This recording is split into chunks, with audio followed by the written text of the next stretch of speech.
अर्थव्यवस्था के क्षेत्रकों के बारे में चर्चा करेंगे। किसके बारे में चर्चा करेंगे? अर्थव्यवस्था के क्षेत्र के बारे में। तो अर्थव्यवस्था को 3 भागों में बांटा गया। कितने भागों में बांटा गया? 3 भागों में बांटा गया। प्राथमिक, द्वितीयक और तृतीयक क्षेत्र।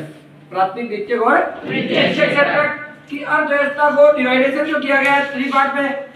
क्या है प्राथमिक क्षेत्र, क्या है द्वितीयक क्षेत्र, क्या है तृतीयक क्षेत्र के बारे में जानेंगे। और साथ ही आपका एक बड़ा टॉपिक क्लियर हो जाएगा ज्योग्राफी का। किसका है बेटा? ज्योग्राफी का। तो प्राथमिक क्षेत्र, अब प्राथमिक क्षेत्र में कौन कौन सी चीज आएगी? इसमें वो चीज आएगी जो प्राकृतिक है। कौन सी है बेटा? प्राकृतिक है। अब प्राकृतिक संसाधनों का उपयोग कर, प्राकृतिक संसाधनों का उपयोग कर उत्पादन प्राप्त करना या उद्योगों के लिए कच्चा माल तैयार करना, उस चीज को क्या कहते हैं? प्राथमिक क्षेत्र के रूप में रखा जाता है। किसके रूप में रखा जाता है बेटा? प्राथमिक क्षेत्र के रूप में रखा जाता है। तो परिभाषा कैसे बनेगी कि प्राकृतिक संसाधनों का उपयोग कर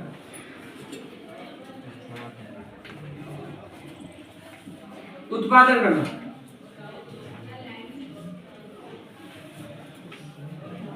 ये कहलाता है आपका प्राथमिक क्षेत्र। कौन सा क्षेत्र कहलाता है? प्राथमिक क्षेत्र के रूप में देखा जाता है। अब प्राथमिक क्षेत्र में प्राकृतिक संसाधनों का उपयोग करते हैं, जैसे कृषि कार्य अपन करते हैं। और कृषि कार्य में हम क्या करते हैं कि प्राकृतिक संसाधनों का उपयोग करते हैं, जैसे भूमि हुई, जैसे भूमि, जल और बहुत सारे संसाधन होते हैं जो जैसे वायु है, ये भी प्रकृति की है। हाँ, तो इन संसाधनों का अपन उपयोग करते हैं और उत्पादन प्राप्त करते हैं, और इससे कहा जाता है प्राथमिक क्रिया। अब इसमें उदाहरण पूछे जाएंगे, जैसे कृषि हो गया उदाहरण पहला।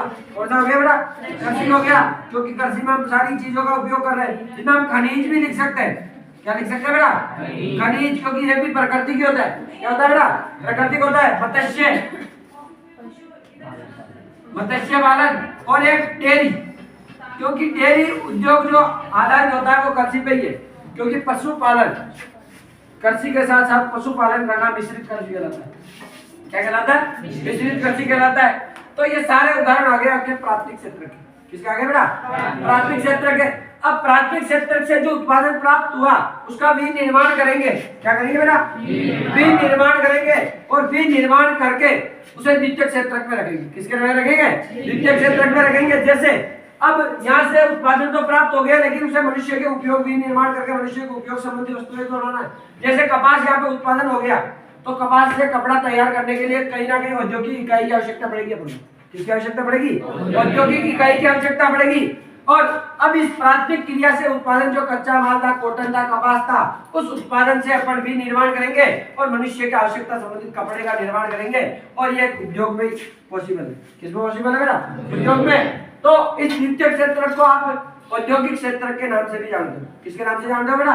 औद्योगिक क्षेत्र। जैसे गन्ना उत्पादन कर दिया गया है यहाँ पे, अब गन्ने को उपयोग में कराने के लिए, आपका उपयोग में लाने के लिए, जैसे चीनी, गुड़ आप काम में लेते हो, और वो एक औद्योगिक इकाई में संपन्न हो सकता है। किसमें संपन्न हो सकता है बेटा? औद्योगिक इकाई में संपन्न हो सकता है। तो इस क्रिया को कहेंगे द्वितीयक क्षेत्र। क्या कहेंगे इसे?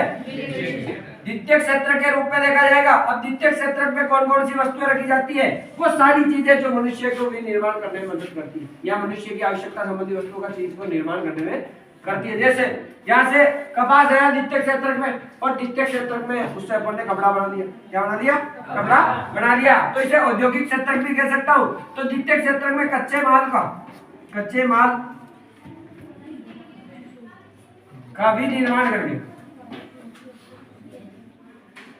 कच्चे माल का भी निर्माण करके मनुष्य की आवश्यकता संबंधित चीजें बनाना।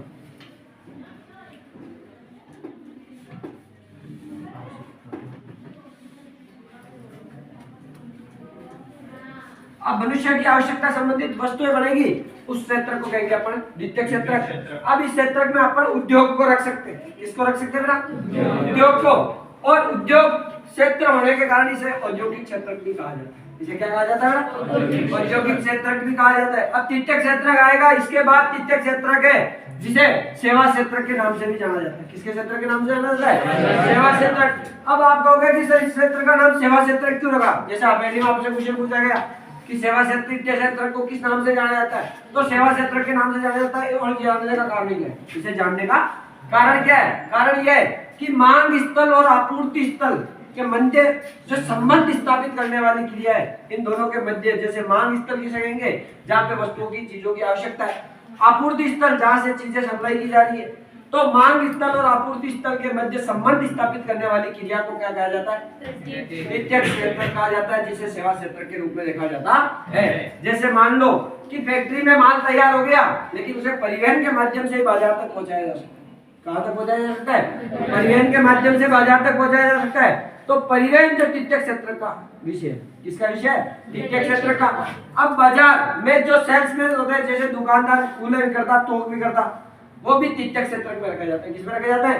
तृतीयक क्षेत्र में रखा जाता है। इसके साथ साथ जैसे जितने भी आपके दर्जी हुए, डॉक्टर हुए, शिक्षक हुए, क्योंकि ये सारे आपको सेवा प्रदान करने का कार्य करते हैं, इसलिए इन्हें तृतीयक क्षेत्र में रखेंगे। किस क्षेत्र में रखेंगे? तृतीयक क्षेत्र में रखेंगे। और इसलिए इस क्षेत्र का नाम है सेवा क्षेत्र। इस क्षेत्र का नाम क्या है? सेवा क्षेत्र के रूप में देखा जाता है।